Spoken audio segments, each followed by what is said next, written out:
Chapter 9, in which Piglet is entirely surrounded by water. It rained, and it rained, and it rained. Piglet told himself that never in all his life, and he was goodness knows how old, 3, was it, or 4? Never had he seen so much rain. Days and days and days. If only, he thought as he looked out of the window, I had been in Pooh's house, or Christopher Robin's house, or Rabbit's house when it began to rain, then I should have had company all this time, instead of being here all alone with nothing to do except wonder when it will stop. And he imagined himself with Pooh, saying, "Did you ever see such rain, Pooh?" And Pooh saying, "Isn't it awful, Piglet?" And Piglet saying, "I wonder how it is over Christopher Robin's way." And Pooh saying, "I should think poor old Rabbit is about flooded out by this time." It would have been jolly to talk like this, and really it wasn't much good having anything exciting like floods if you couldn't share them with somebody. For it was rather exciting. The little dry ditches in which Piglet had nosed about so often had become streams. The little streams across which he had splashed were rivers, and the river, between whose steep banks they had played so happily, had sprawled out of its own bed, and was taking up so much room everywhere that Piglet was beginning to wonder whether it would be coming into his bed soon. "It's a little anxious," he said to himself, "to be a very small animal entirely surrounded by water. Christopher Robin and Pooh could escape by climbing trees, and Kanga could escape by jumping, and Rabbit could escape by burrowing, and Owl could escape by flying, and Eeyore could escape by making a loud noise until rescued, and here am I, surrounded by water, and I can't do anything." It went on raining, and every day the water got a little higher, until now it was nearly up to Piglet's window, and still he hadn't done anything. "There's Pooh," he thought to himself. "Pooh hasn't much brain, but he never comes to any harm. He does silly things, and they turn out right. There's Owl. Owl hasn't exactly got brain, but he knows things. He would know the right thing to do when surrounded by water. There's Rabbit. He hasn't learnt in books, but he can always think of a clever plan. There's Kanga. She isn't clever, Kanga isn't, but she would be so anxious about Roo that she would do a good thing to do without thinking about it. And then there's Eeyore. And Eeyore is so miserable anyhow that he wouldn't mind about this. But I wonder what Christopher Robin would do." Then suddenly he remembered a story which Christopher Robin had told him about a man on a desert island who had written something in a bottle and thrown it in the sea, and Piglet thought that if he would write something in a bottle and throw it in the water, perhaps somebody would come and rescue him. He left the window and began to search his house, all of it that wasn't under water, and at last he found a pencil and a small piece of dry paper and a bottle with a cork in it, and he wrote on one side of the paper, "Help! Piglet! Me!" and on the other side, "It's me, Piglet! Help! Help!" Then he put the paper in the bottle, and he corked the bottle up as tightly as he could, and he leaned out of his window as far as he could lean without falling in, and he threw the bottle as far as he could throw, splash! And in a little while it bobbed up again on the water, and he watched it floating slowly away in the distance, until his eyes ached with looking, and sometimes he thought it was the bottle, and sometimes he thought it was just a ripple on the water which he was following, and then suddenly he knew that he would never see it again, and that he had done all that he could do to save himself. "So now," he thought, "somebody else will have to do something, and I hope they will do it soon, because if they don't I shall have to swim, which I can't, so I hope they do it soon." And then he gave a very long sigh and said, I wish Pooh were here. It's so much more friendly with, too." When the rain began, Pooh was asleep. It rained and it rained and it rained, and he slept and he slept and he slept. He had had a tiring day. You remember how he discovered the North Pole. Well, he was so proud of this that he asked Christopher Robin if there were any other poles such as a bear of little brain might discover. "There's a South Pole," said Christopher Robin, "and I expect there's an East Pole and a West Pole, though people don't like talking about them." Pooh was very excited when he heard this, and suggested that they should have an expedition to discover the East Pole, but Christopher Robin had thought of something else to do with Kanga, so Pooh went out to discover the East Pole by himself.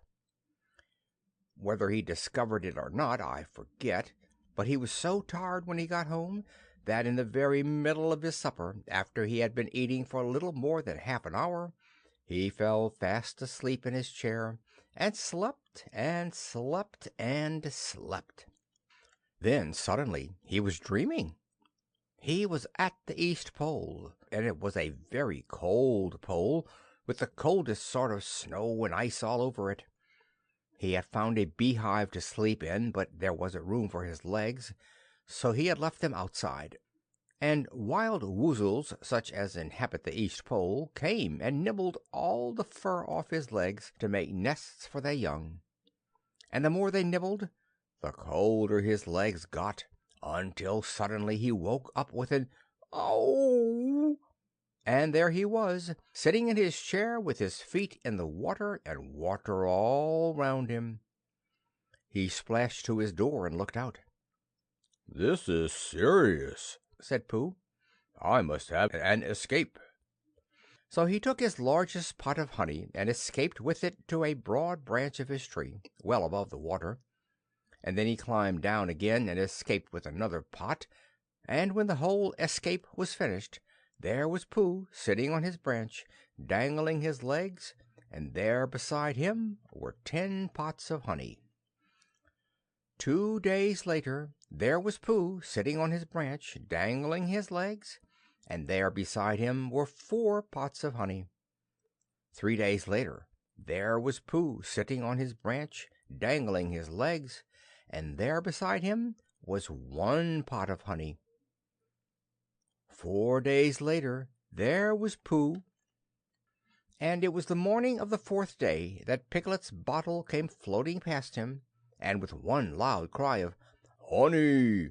Pooh plunged into the water, seized the bottle, and struggled back to his tree again. "Bother!" said Pooh as he opened it. "All that wet for nothing. What's that bit of paper doing?"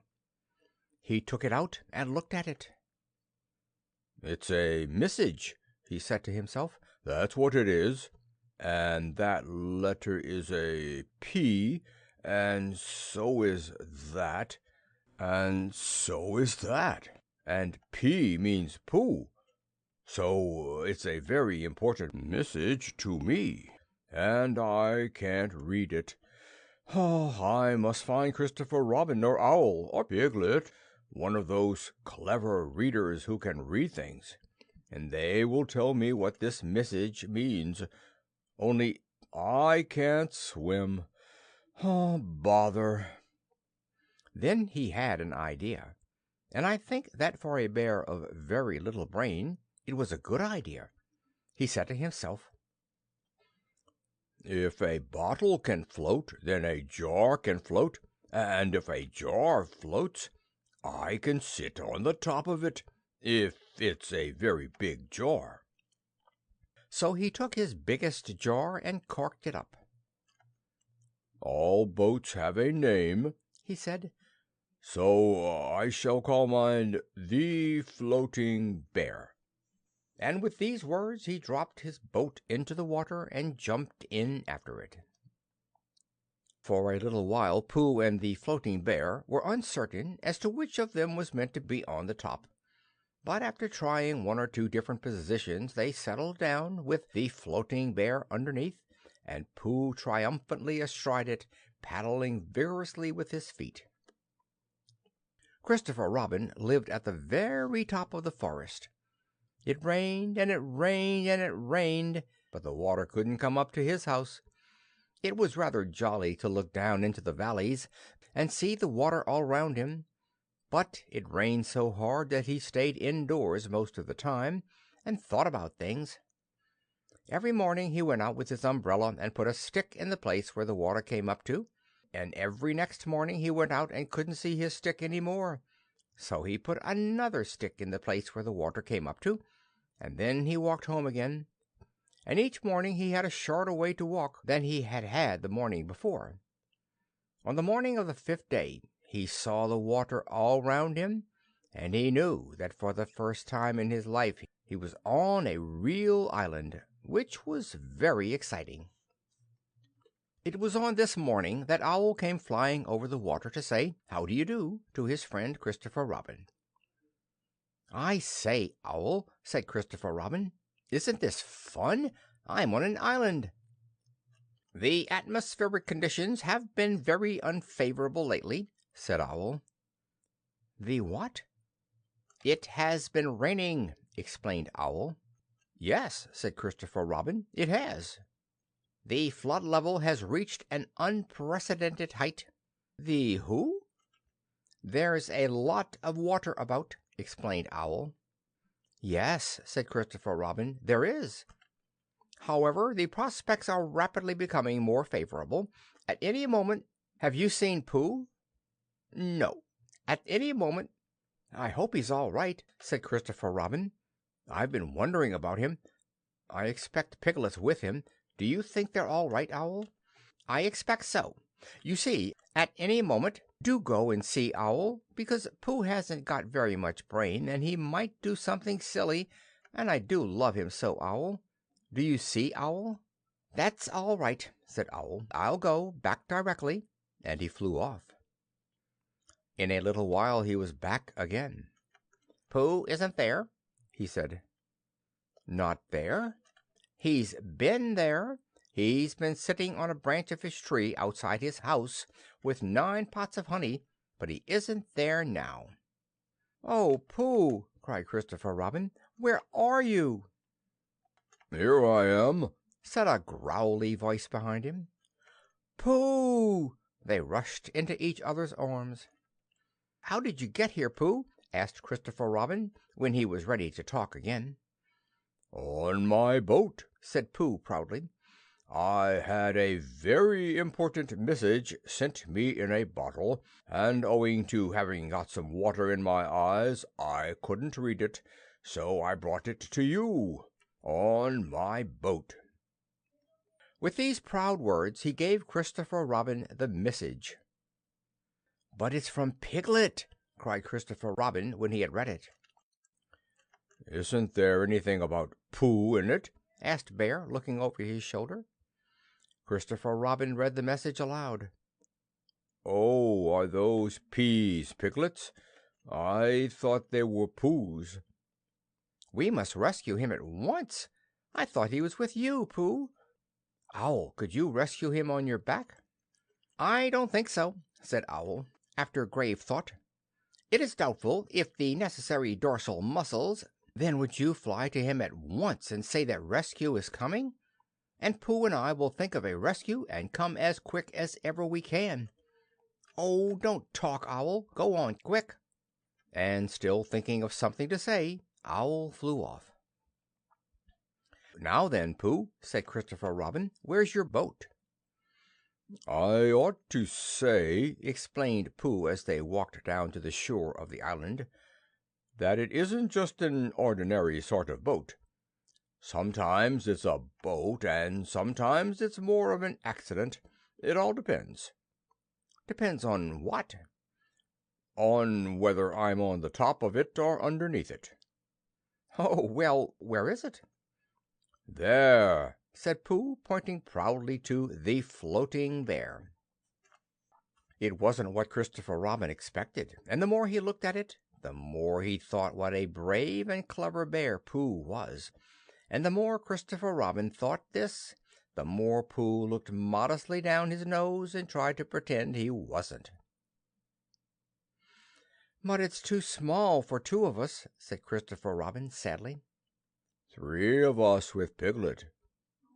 "That makes it smaller still. Oh, Pooh Bear, what shall we do?" And then this bear, Pooh Bear, Winnie-the-Pooh, F.O.P., friend of Piglet's, R.C., Rabbit's companion, P.D., Pole discoverer, E.C. and T.F., Eeyore's comforter and tail finder.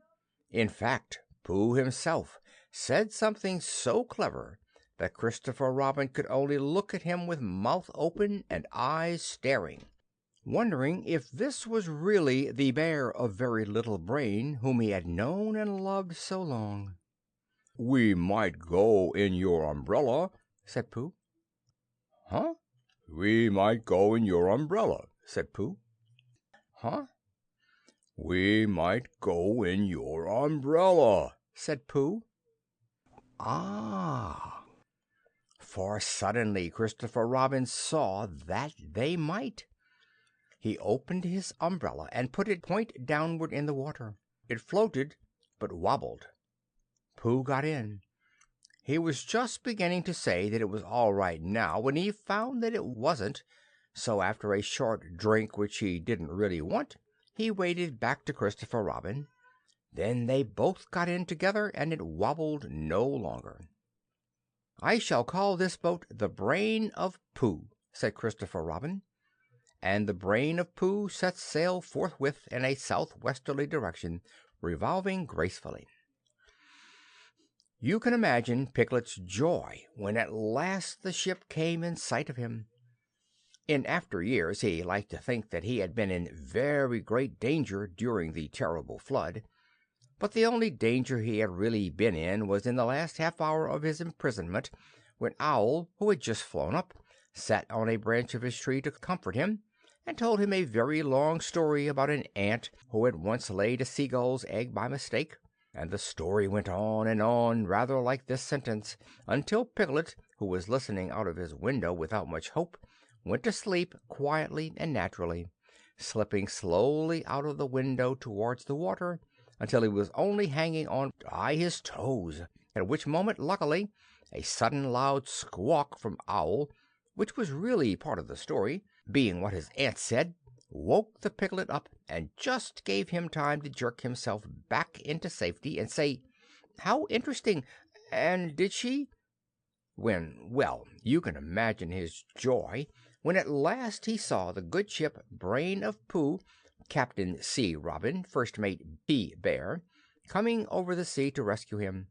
Christopher Robin and Pooh again. And that is really the end of the story, and I am very tired after that last sentence. I think I shall stop there.